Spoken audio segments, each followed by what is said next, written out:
På min synopsis har jeg magt og medier som mit emne, og til det der vil jeg først redegøre for medialisering som fænomen og hvad den dækker over.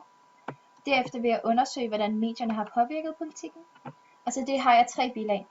Mediernes magt, velkommen til skandaledemokratiet eller den totale gennemsigtighed, og tillid, helt ærligt nej. Og til sidst så vil jeg så diskutere fordelene og ulemperne ved medierne i politikken. Men jeg vil starte med at redegøre for medialiseringen som fænomen og hvad den dækker over. Medialisering er et begreb, som bruges til at beskrive sammenhængen mellem medierne og virkelige begivenheder, der sker i verden. Et af disse begivenheder er f.eks. politik.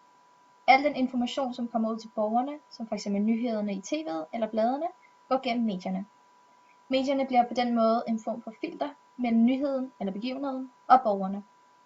Men politikerne bruger også medierne den modsatte vej, så de kan få borgernes meninger og ønsker at vide. Dette gør de blandt andet ved hjælp af læserbreve, meningsmålinger eller undersøgelser, som man også kan se på den her lille model.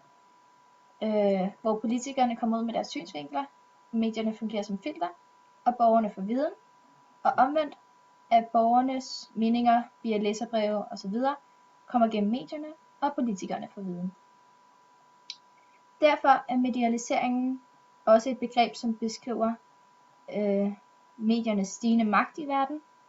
Man kan med andre ord sige, at medierne er blevet til en fjerde statsmagt, da det er medierne, der afgør, hvad vi ser og hører om politikerne, og deraf hvilket billede vi danner os af politikerne og samfundet. Det er politikerne også klar over, så derfor har de fleste politikere en spindoktor, der kan hjælpe dem med at opretholde deres gode ry eller image over for befolkningen, sådan så de har bedre chancer ved at vinde ved valgene. Næste punkt er at undersøge, hvordan medierne har påvirket politikken. Og til det har jeg så 3 bilag. Og det første bilag, det er her, hvor jeg vil bruge indledningen, og det første her, som er mediernes rolle i det danske demokrati. Hvilken rolle spiller medierne i demokrati? Og der står i stikordsform her. Der er ingen tvivl om, at medierne har ændret politikken rundt om i verden. Da medierne jo som sagt bliver betragtet som den fjerde statsmagt, ses medierne som en vigtig brik i et åbent demokratisk samfund. Ved siden af de 3 officielle statsmagter selvfølgelig. Den lovgivende, den dømmende og den udøvende magt. I Danmark er medierne borgernes måde at få information på om samfundet og dets ledere. Netop derfor spiller medierne sådan en stor rolle i politikken. Medierne kigger politikerne efter i krogene, og hvis de finder noget, så går der ikke lang tid, før alle i Danmark ved besked om det. Forholdet mellem medierne og politikerne har derfor gennem årene udviklet sig til et indviklet spil, hvor begge parter har meget at vinde eller tabe. Medierne har en vigtig funktion i et demokrati. Et demokrati kan defineres ved, at alle borgere har mulighed for at påvirke det samfund, de lever i, og at de har ret til at give deres mening til kende, og at stille magthaverne til ansvar for deres handlinger. Derfor kræver det også, at alle borgerne har adgang til information om, hvad der foregår i samfundet, sådan så de kan vælge at handle på et åbenlyst grundlag. Og her er det mediernes opgave at sørge for, at borgerne er bevidste om, hvad der foregår i samfundet.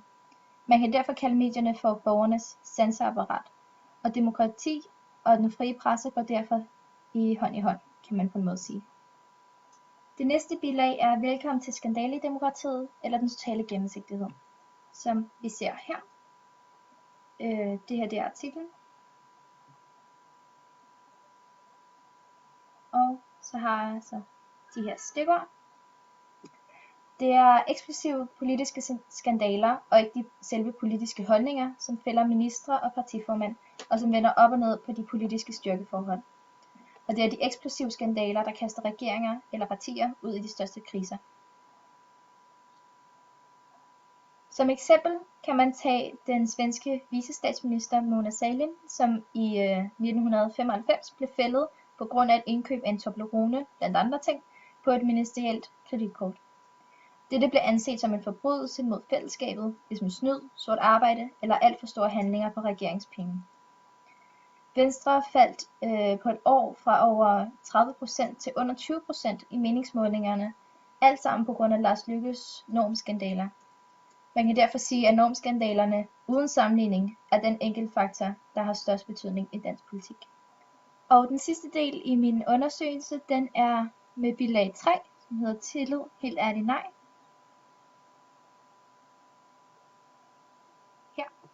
Her ses artiklen, hvor jeg så har taget nogle ting ud fra den.